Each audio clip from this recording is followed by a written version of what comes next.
Salut à tous, bienvenue. Voici le tutoriel ICT 2022 sur YouTube. Cette leçon portera sur le flux d'ordre intraday et la compréhension du range journalier.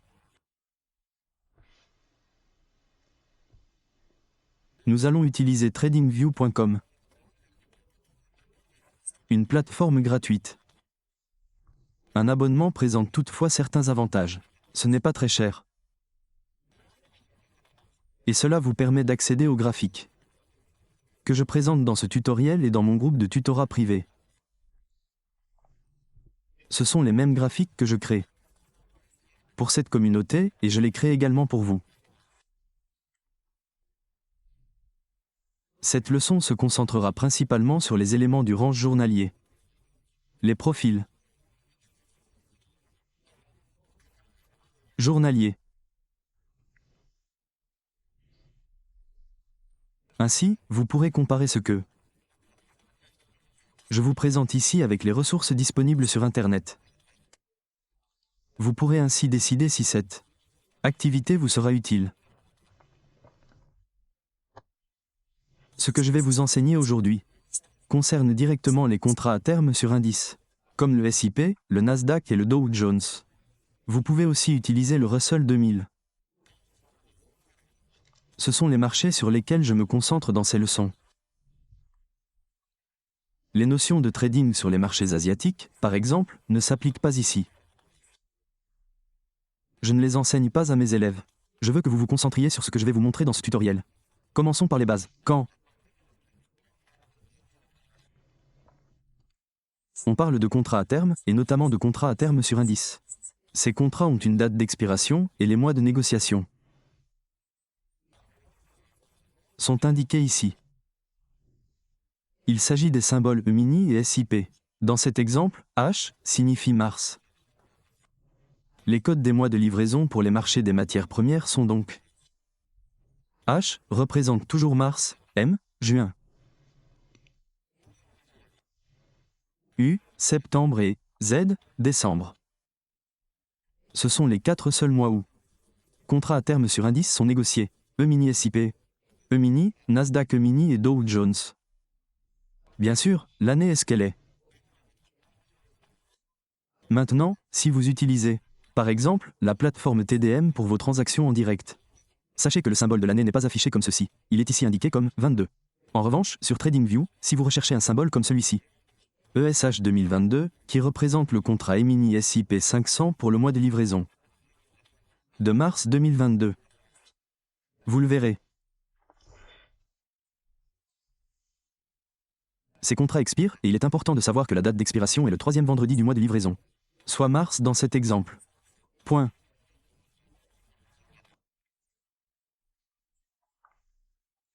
Vous ne souhaitez pas trader après cette date? La question qui se pose alors est, quand commencer à trader le mois suivant? Il s'agit toujours du mois suivant, du mois en cours ou du mois de contrat suivant. Le mois qui suit le mois de livraison ou le mois de contrat en cours est toujours appelé mois suivant.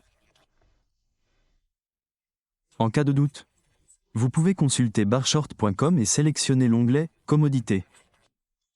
C'est entièrement gratuit. Vous pouvez consulter cette liste ici. BASIP 500, E-mini. Cliquez ici, cela ouvrira ce que je viens de vous montrer. Et celui au comptant, vous ne voulez pas le regarder. Disponible.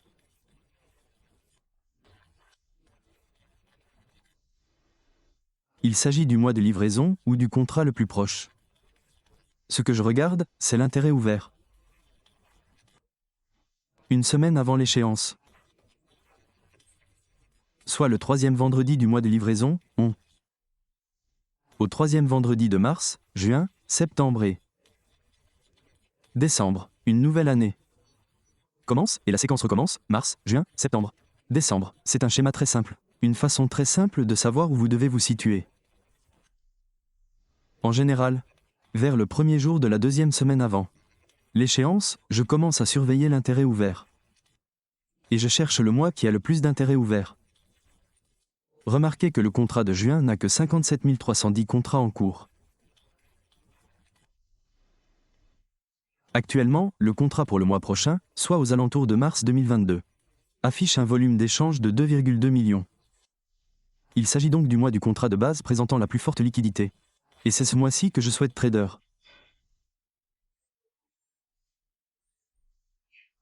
Si le volume d'échange de ce mois s'avère supérieur à celui du contrat actuel, je traderai le mois suivant afin de bénéficier de la liquidité disponible, plus importante, offerte par le contrat le plus échangé.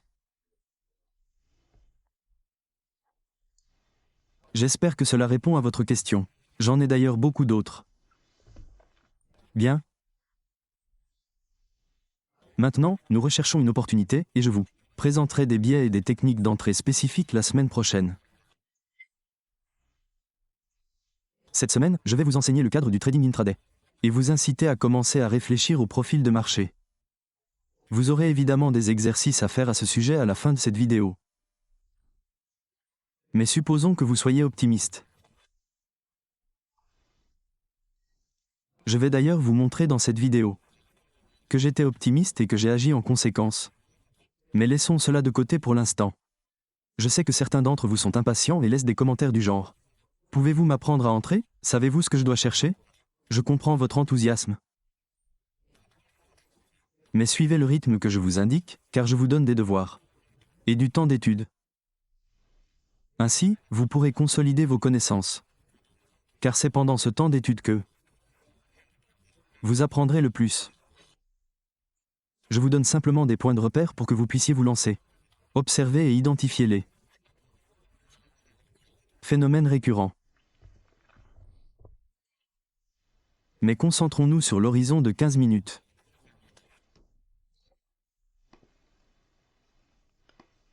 Cet horizon de 15 minutes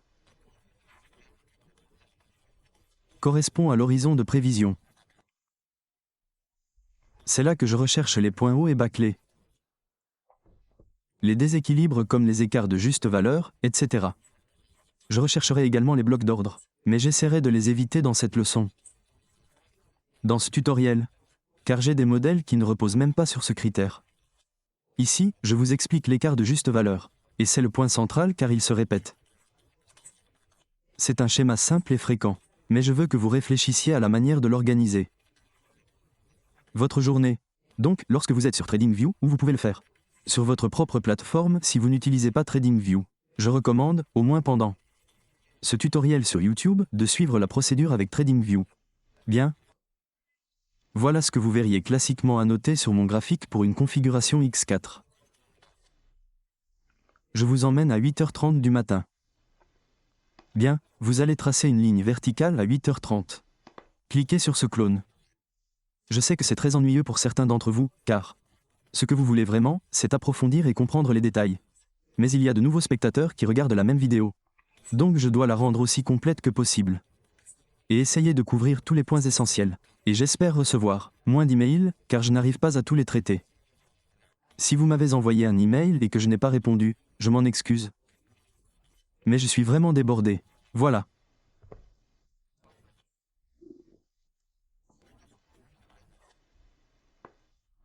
Bon, même distance et même temps le matin, puis 1 heure pour le déjeuner. Pause déjeuner à New York et ensuite le même temps. Je voudrais zoomer ici et vous faire réfléchir à cette pause déjeuner, qui correspond toujours à l'heure locale de New York. Configurez votre graphique TradeView comme ceci. Où que vous soyez dans le monde, vous pourrez synchroniser votre heure locale. Tout ce que je vous montre est directement lié à l'heure locale de New York. Si vous choisissez une autre période, vous aurez tort. Vous n'aurez pas les mêmes réglages que mes élèves et que ce que je vois dans les prix. Car je vous montrerai bientôt des graphiques dans L', onglet communauté que je veux que vous voyiez avant. Mais avant de commencer, je ne vais pas créer de confusion en affichant les graphiques à l'heure locale de chacun et non à l'heure de New York. Ce qui vous ferait passer complètement à côté du sujet et du message.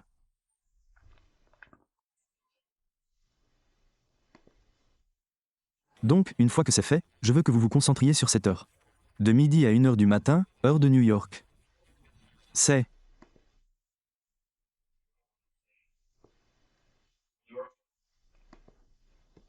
une période sans trading. Peu importe ce que les autres vous disent. Ne tradez pas pendant cette période. D'accord? Même pas en mode démo, croyez-moi, ne le faites pas. D'accord? Au fil du mentorat, vous comprendrez mieux pourquoi je ne peux pas tout aborder dans une seule vidéo. Bien sûr, j'aimerais faire des formations de 4 heures.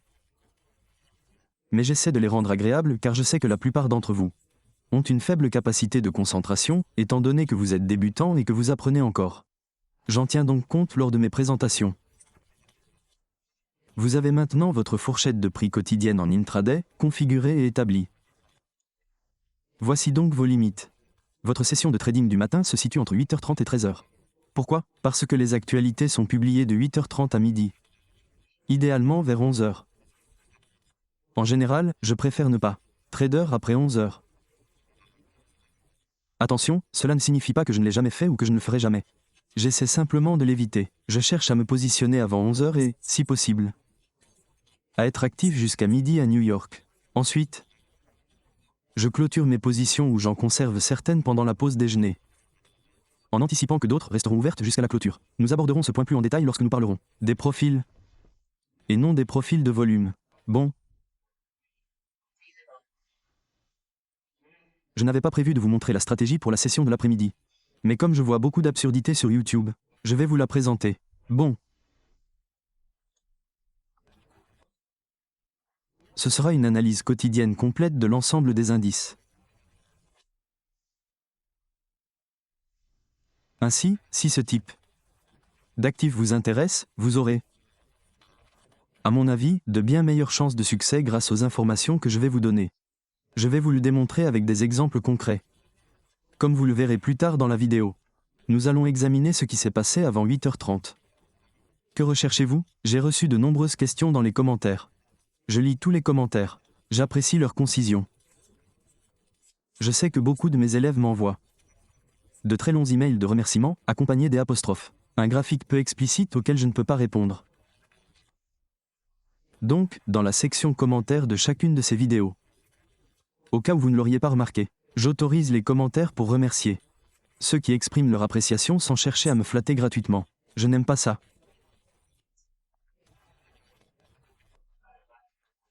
J'apprécie les marques de reconnaissance pour le temps, l'énergie et les sacrifices que je consacre à vous offrir gratuitement.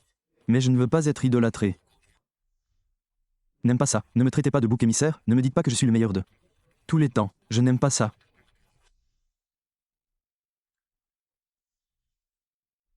Mais si vous avez des suggestions pour améliorer la présentation ou les explications, n'hésitez pas à me les faire savoir.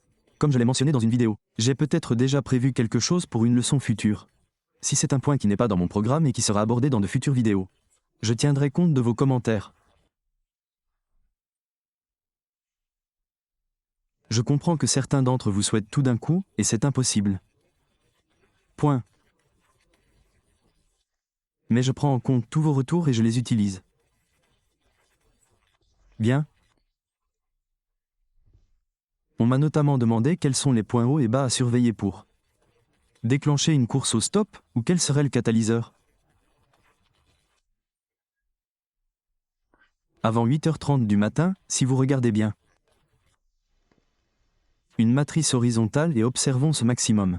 Je me base sur cette observation a posteriori, car c'est ainsi que vous allez tout tester. Regardez le maximum. Ici.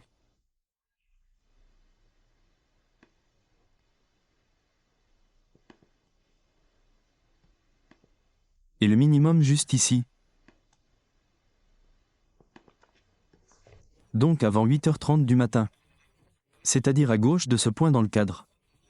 Sur un graphique de 15 minutes, quels sont les points hauts et bas les plus significatifs ou les plus évidents? Le point haut est le suivant. Une bougie avec un plus haut inférieur à gauche et un plus haut inférieur à droite. Une configuration à 3 bougies. Peu importe que les bougies clôturent plus haut ou plus bas. Vous recherchez simplement un point haut, car au-dessus, il y aura de la liquidité acheteuse ou des ordres stop d'achat. Un point bas, avant 8h30, correspond à une bougie avec un plus bas plus élevé à gauche et un plus bas plus élevé à droite. Cela représente 3 bougies. Encore une fois, les cours de clôture n'ont aucune importance. Ils n'ont aucune incidence sur ce que je vous montre ici, car ce sont les points d'inflexion qui indiquent où se trouvera la liquidité. Bien. Une fois ces niveaux affichés sur votre graphiquant, Unité de temps de 50 minutes, vous pouvez passer à votre première unité de temps inférieure pour entrer en position. Le graphique en 5 minutes. Faisons-le. Tout cela se transposera directement sur le graphique en 5 minutes. Vous ne perdrez rien si vous demandez. Je sais que beaucoup de débutants craignent de perdre leurs notes s'ils modifient l'échelle de temps. Alors, nous avons cet ancien sommet ici. Regardez ce prix juste là. D'accord, il s'agit du plus haut de cette bougie, à 4514. Cette bougie se négocie à 4514, soit la moitié du plus haut précédent. Mais regardez de plus près, nous avons un sommet relativement identique. Mais au sein de plusieurs sommets à court terme qui continuent de monter. S'il y a 3 sommets ascendants de cette manière, c'est un motif classique à 3 impulsions. Il y a un livre que j'ai beaucoup aimé dans les années 90. Street Smart, de Linda Rashkin et Larry Connor. C'est un excellent petit livre. Je n'aime pas tout ce qu'il contient. Mais j'ai apprécié certains points abordés, et cela m'a aidé à comprendre les ordres stop. En tant qu'étudiant débutant, je ne comprenais pas pourquoi le prix tendait à atteindre ces stops.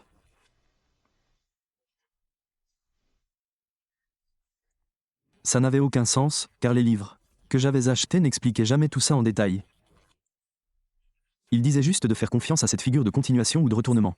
Et la notion de stop loss ou d'attaque de liquidité n'était jamais abordée. C'était donc un sujet étranger pour moi. Alors, quand j'ai commencé à analyser les graphiques plus en profondeur, ça m'a aidé. Et la figure dont elle et Larry parlaient, c'était la figure des 3 petites fins. Ça paraît bizarre, un peu absurde même, mais c'est en fait la figure des 3 impulsions.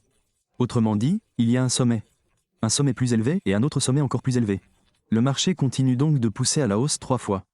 J'aime bien voir cette figure se former quand il y a un sommet précédent. C'est universel, quelle que soit l'échelle de temps. Mais si vous voyez ces 3 impulsions vers un sommet précédent, il n'est pas nécessaire que le 3e sommet efface le précédent, car il provoque déjà une pénurie de liquidité. À chaque fois qu'un sommet se forme, le marché amorce une baisse. Les investisseurs tentent de vendre et placent des ordres d'achat, juste au-dessus du sommet précédent, mais ils sont constamment attaqués. La liquidité est donc déjà générée et les investisseurs avertis, ou smart money, prennent déjà des positions courtes. Ensuite, le marché casse. Dans une vidéo précédente, j'ai parlé de cette configuration particulier qui semble avoir été cassée. Cette stratégie n'a pas fonctionné. Ce ne serait pas une opération perdante. Je vous invite à réfléchir à un concept que j'enseigne, le déplacement. Un creux.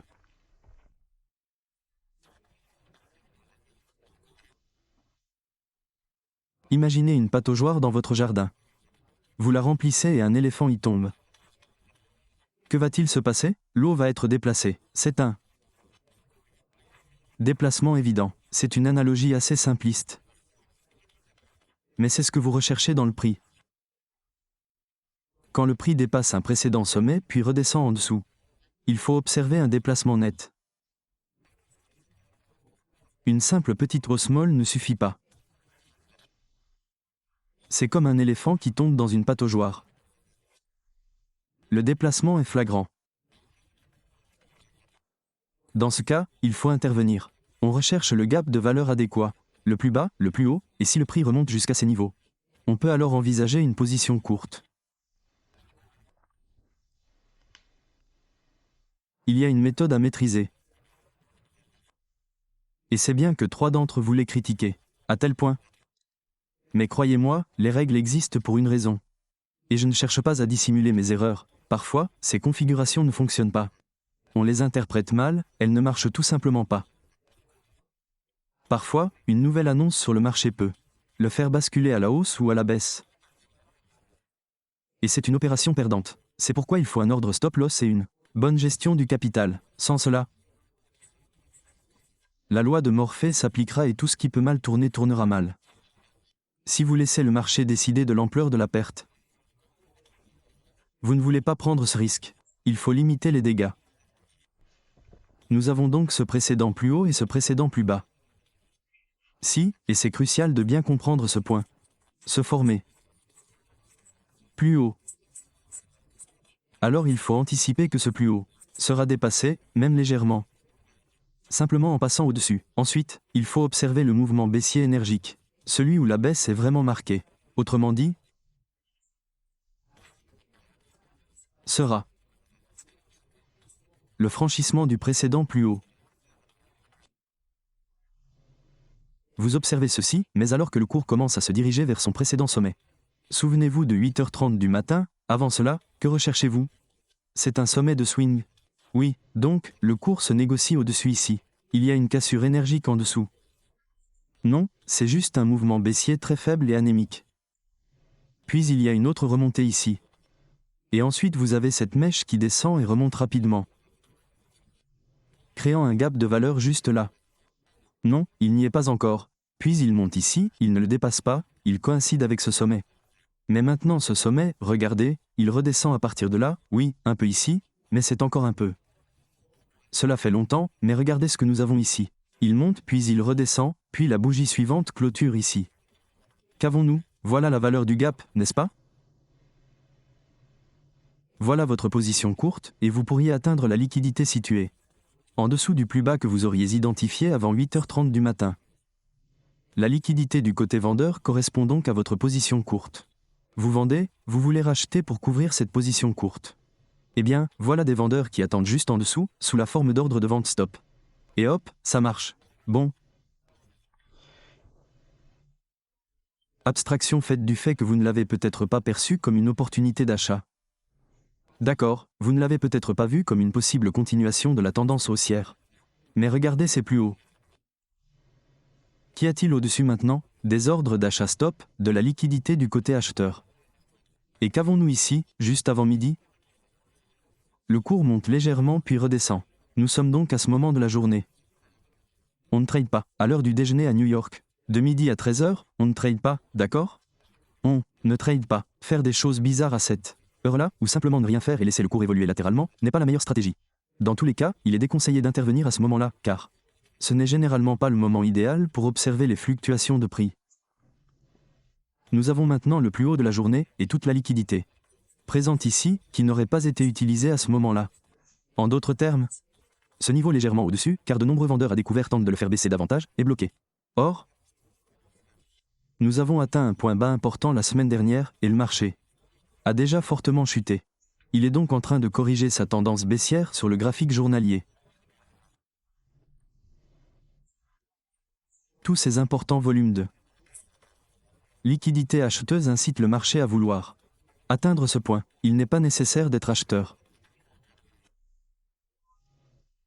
Il suffit de savoir qu'aux alentours de 1h du matin, après le déjeuner, il faut commencer à observer et repérer d'éventuels signes de hausse.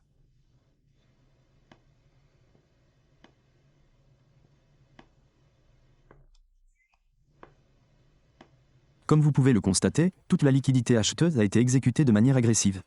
Point. Le marché a ensuite clôturé en forte hausse. Un léger repli ici, un autre là, puis une hausse immédiate jusqu'à la clôture. Bien sûr, le marché continue de fluctuer un peu plus loin. Mais à cette heure de la journée, attendez. Vous à ce que les algorithmes qui pilotent les cours et les variations de prix limitent considérablement le volume des échanges.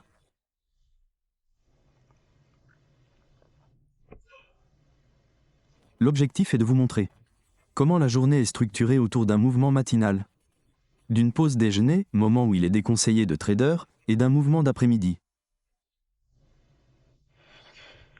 Consultez vos graphiques, remontez aussi loin que vous le souhaitez. Plus vous pratiquerez, meilleurs seront vos résultats. Je vous invite à créer vos graphiques de cette manière et à décrire la tendance du matin. Était-ce une hausse, une baisse ou une consolidation? Si c'était une consolidation la veille, c'est-à-dire les jours précédents, la tendance était-elle haussière ou baissière à ce moment-là? Car si la tendance est haussière, cela prépare probablement une nouvelle poursuite de la hausse. Surtout si l'on observe la formation de sommets relatifs égaux. ce qui indique une résistance de la part des investisseurs particuliers. Les traders anticiperont alors une baisse, ce qui générera un afflux important de liquidités à l'achat, c'est-à-dire un intérêt pour les achats à un prix élevé.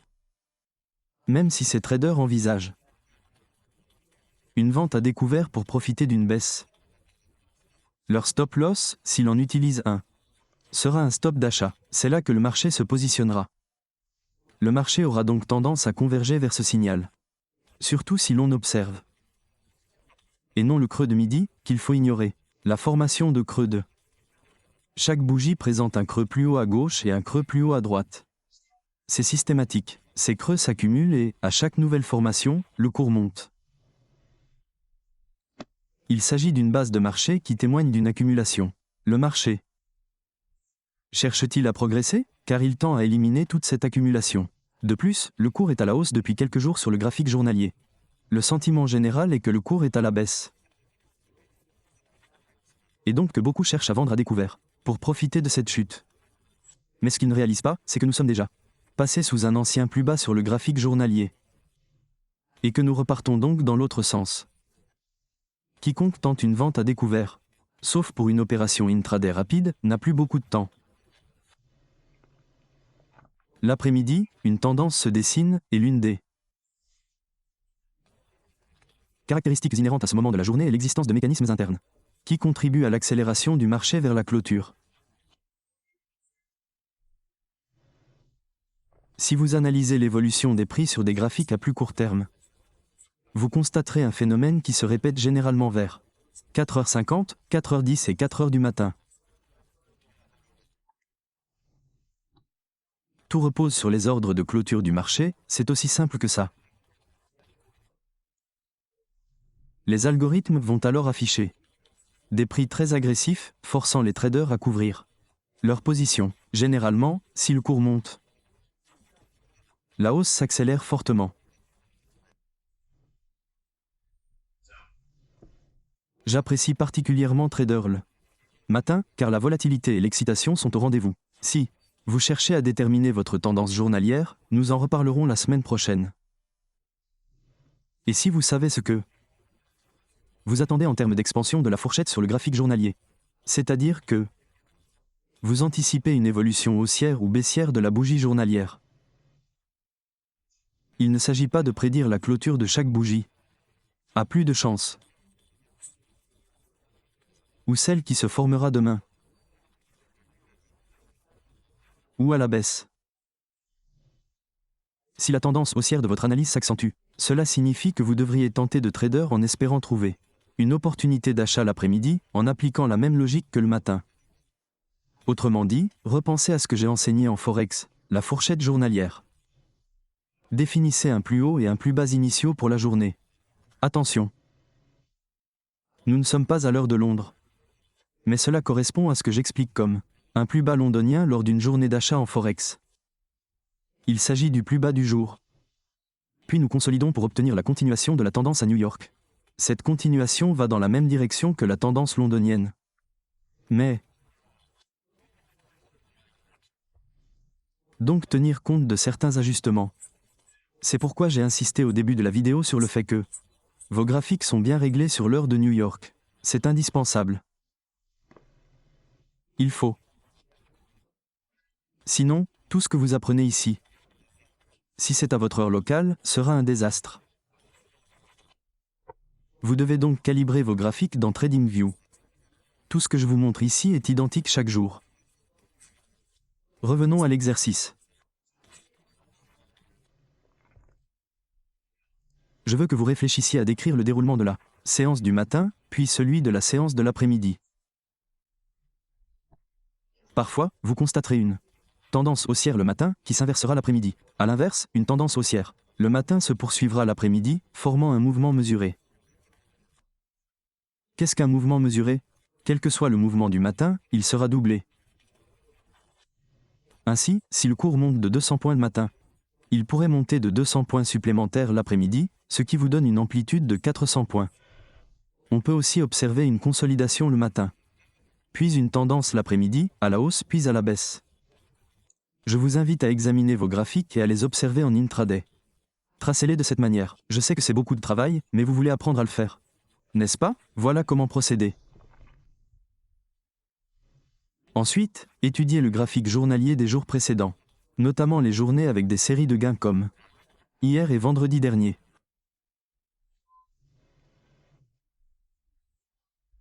Cela vous permet d'identifier ces mouvements importants. Si vous comparez avec d'autres méthodes, je ne dis pas cela méchamment, ce n'est pas mon intention.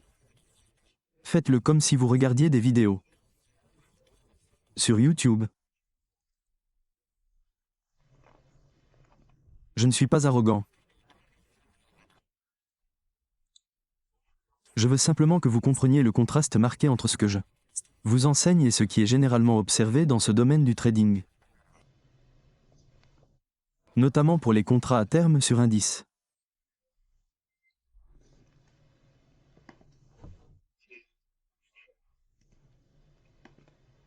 Vous verrez des traders arriver ici, obtenir un prix comme celui-ci, et s'inquiéter énormément de ce mouvement. Ils vont ouvrir de nombreux contrats et spéculer, anticipant et s'angoissant beaucoup quant à une éventuelle évolution en leur faveur. Ils s'inquiéteront de l'impact sur leurs actions, etc.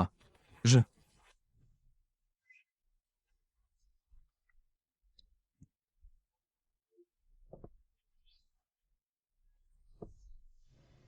ne veux pas que vous raisonniez ainsi. Je veux que vous réfléchissiez plutôt à ce qui se passerait. Si la situation était favorable pour vous, imaginez que vous ayez l'avantage des apostrophes. Analysez le marché et de savoir que le cours allait monter. Dans ce cas, ce point bas. Le premier point bas significatif après 130 est crucial. Je recherche les points hauts et les points bas pour la séance de l'après-midi. C'est le même principe que j'utilise pour la séance du matin. Je recherche les points hauts et les points bas de swing. Avant 8 heures du matin, je cherche le premier. Pas besoin de remonter plusieurs jours en arrière, je cherche juste le premier. Ce n'est pas compliqué, mais 1h30, heure à laquelle je commence généralement à trader l'après-midi, et le plus tôt possible. Idéalement, je recherche la formation d'un point haut et d'un point bas de swing à 1h30. Pourquoi 1h30? Parce qu'un algorithme macro se met en marche à 1h30. Cela dépasse le cadre de cette analyse. D'après ce tutoriel, et croyez-moi, il se passe quelque chose qui crée un mouvement à 130 pendant la session de New York. Sur le marché boursier, quand cela arrive, on recherche, ou plutôt ce que je recherche, une forte oscillation entre un plus haut et un plus bas. Ensuite, j'applique les mêmes critères de recherche qu'avec un ordre stop du matin, comme celui que nous avons décrit ici. Je recherche exactement la même chose. Voilà, exactement la même chose. Réfléchissez-y. Je pense que ces stops sont en danger car ils sont trop nets.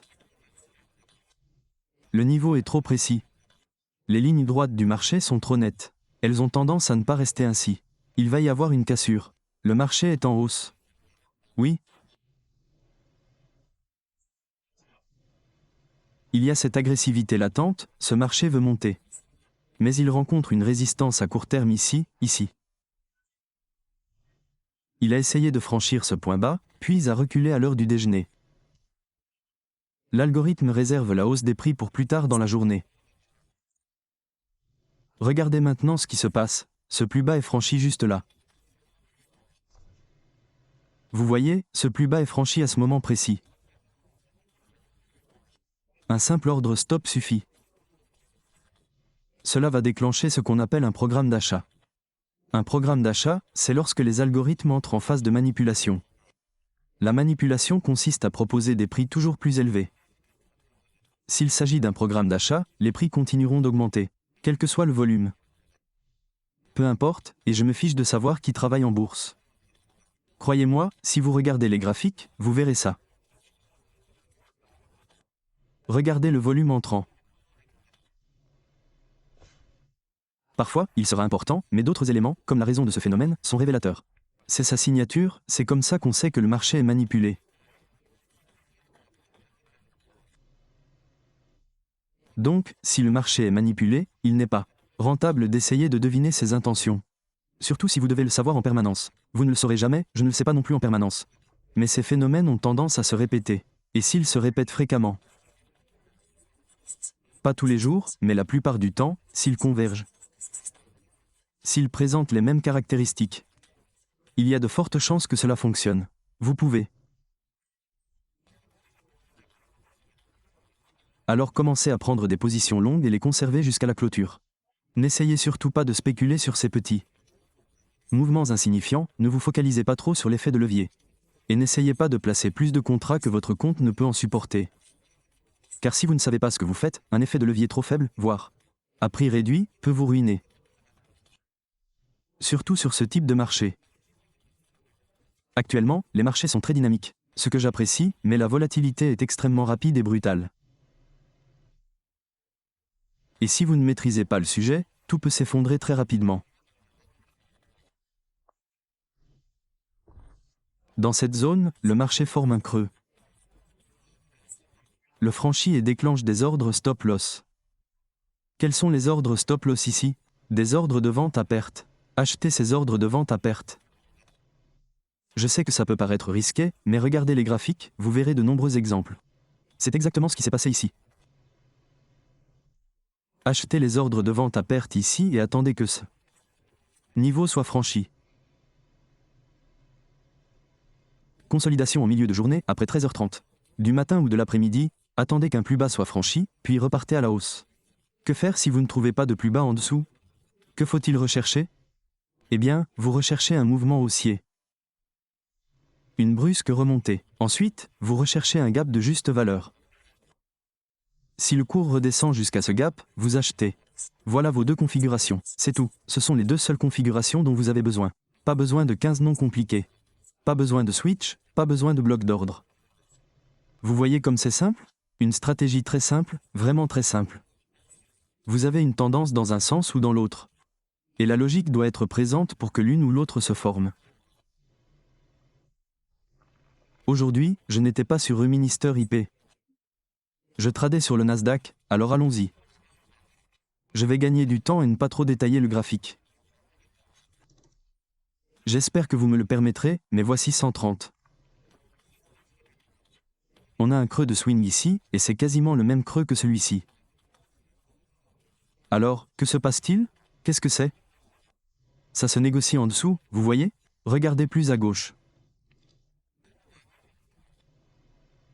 Qu'est-ce que c'est? Un gap de juste valeur. Waouh, ça ne peut pas être aussi simple. Ça ne peut pas être aussi simple. Ces sommets relatifs sont égaux. Qu'est-ce qu'il y a au-dessus?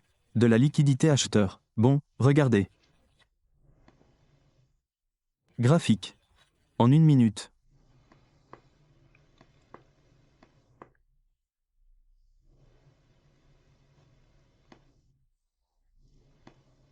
Je vais retourner à 130 et je n'ai pas besoin de passer 20 ou 10 contrats pour gagner 20 000 $ par jour.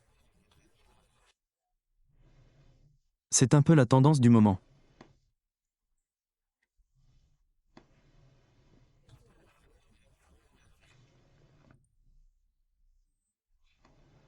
Si vous regardez ce plus bas et celui-ci, qu'est-ce que c'est? Ce sont des plus bas relativement équivalents.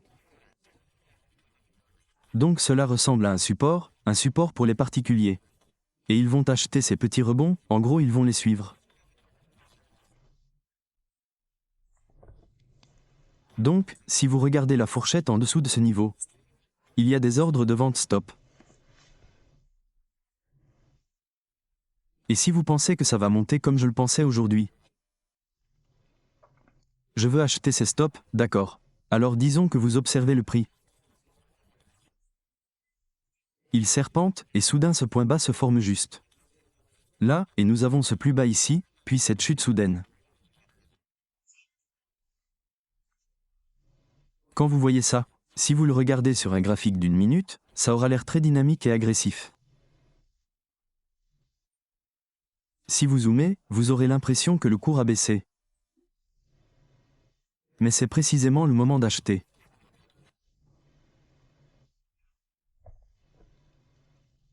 Sur YouTube, on voit des gens qui tentent de trader. Avec seulement quelques ticks et beaucoup de contrats.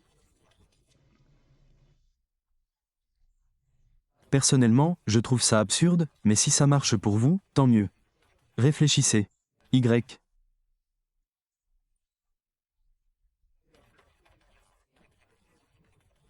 Qu'est-ce qui vous semble le plus logique, celui qui justifie de vous investir dans l'apprentissage de ce genre de stratégie, où l'on risque beaucoup, où l'on investit beaucoup, pour tenter d'obtenir un faible gain?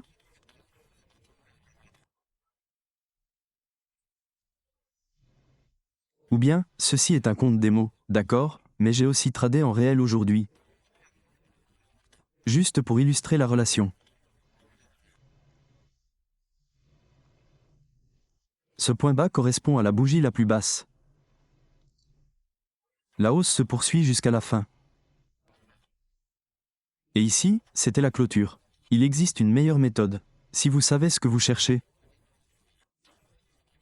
vous pouvez être très précis. Vous êtes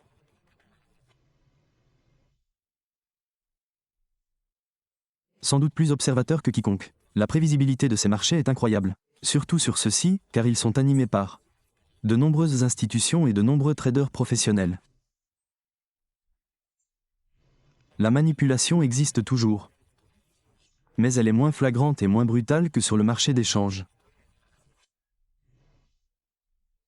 Les marchés interbancaires, eux, peuvent vous nuire rapidement et fréquemment. Le marché à terme est généralement plus transparent, plus prévisible et bien plus agréable à gérer. Il arrive parfois que des rapports soient publiés, ou qu'un événement majeur survienne soudainement, provoquant de la volatilité. Dans ce cas, les cours fluctuent fortement.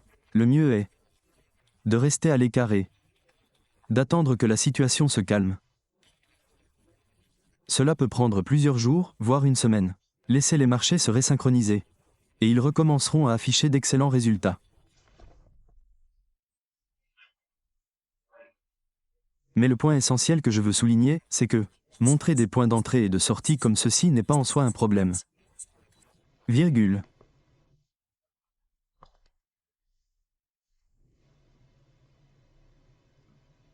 Mais cela peut devenir un point de friction. Un obstacle pour ceux qui veulent apprendre à trader ainsi. Car si on leur présente ces points, ils doivent avoir un grand nombre de contrats pour réaliser un profit sur une variation aussi minime. Pour moi, cela signifie que la personne qui essaie de trader de cette manière, qu'il s'agisse du créateur du système ou d'un apprenant, n'a en réalité aucune idée du fonctionnement des prix ni de la manière dont ils sont pris en compte. Car si c'était le cas, elle ne chercherait pas à exploiter ces infimes micro-variations du marché. Elle traderait comme je vous le montre ici. Donc, si vous vous dites « J'aimerais savoir ce que c'est que de trader sereinement », en sachant que la fourchette de prix quotidienne va évoluer et que je vais simplement la suivre. Virgule. Eh bien, ces marchés offrent cette possibilité, le Forex aussi. Mais ces derniers mois, le Forex a été plutôt étrange. Et c'est pourquoi nous nous sommes tournés vers les contrats à terme sur indice. Il y a des périodes dans l'année où j'enseigne le trading de contrats à terme sur indice, car ils sont généralement plus liquides en l'absence de problèmes. Ce que je peux vraiment enseigner dans mon groupe de mentorat payant, c'est que je peux vous dire que je n'ai rien à vous dire sur le Forex, et ensuite vous parler des contrats à terme. Cela peut être un marché de matières premières. Par exemple, l'année dernière, j'ai conseillé à tout le monde d'investir sur les marchés céréaliers. Ils allaient connaître une forte hausse. Et bingo, ça a marché. Tout est une question de savoir interpréter les fluctuations des prix. Mais ces marchés, à l'exception des mois ensoleillés de l'été, comme juillet et août, peuvent être un peu marchés. Excellent. Donc, si vous cherchez à structurer votre activité de trading sur une classe d'actifs vraiment performante, gérée de manière professionnelle et qui n'est pas un marché spéculatif ou un marché des penny stocks, alors ces marchés sont vraiment intéressants. Leur méthode est très systématique et répétitive. Mais si vous ne savez pas ce que vous cherchez ou si vous ne comprenez pas le mécanisme que je décris ici, même de façon très élémentaire, vous risquez évidemment de vous faire du tort. Dès le départ, je vous montre qu'il y a des moments de la journée où il faut rechercher des configurations. Il ne s'agit pas de faire 25 ou 30 transactions, ni de micro-analyser les moindres détails. Il s'agit de repérer les mouvements significatifs du matin et de l'après-midi, et idéalement, si vous envoyez un le matin, ne tradez pas. L'après-midi, entraînez-vous sur un compte démo. Ne réinvestissez pas votre argent sur le marché. Surtout si vous débutez, ne le faites pas. Je vous encourage à trader avec de l'argent réel. Mais je sais que beaucoup d'entre vous préfèrent voir des exemples de transactions sur un compte réel, avec des exemples d'entrée en position, etc. Et c'est ce que je fais cette année. Bon, je ne le ferai pas en 2023, ni indéfiniment. Je l'ai fait pour rassurer mes élèves. Car même dans mon groupe de mentorat payant, je n'y investis pas de fonds réels. Pour ma protection, je réalise ce que je vous montre ici sur un compte démo. Mais j'ai aussi montré des transactions avec de vrais comptes pour prouver que ça fonctionne.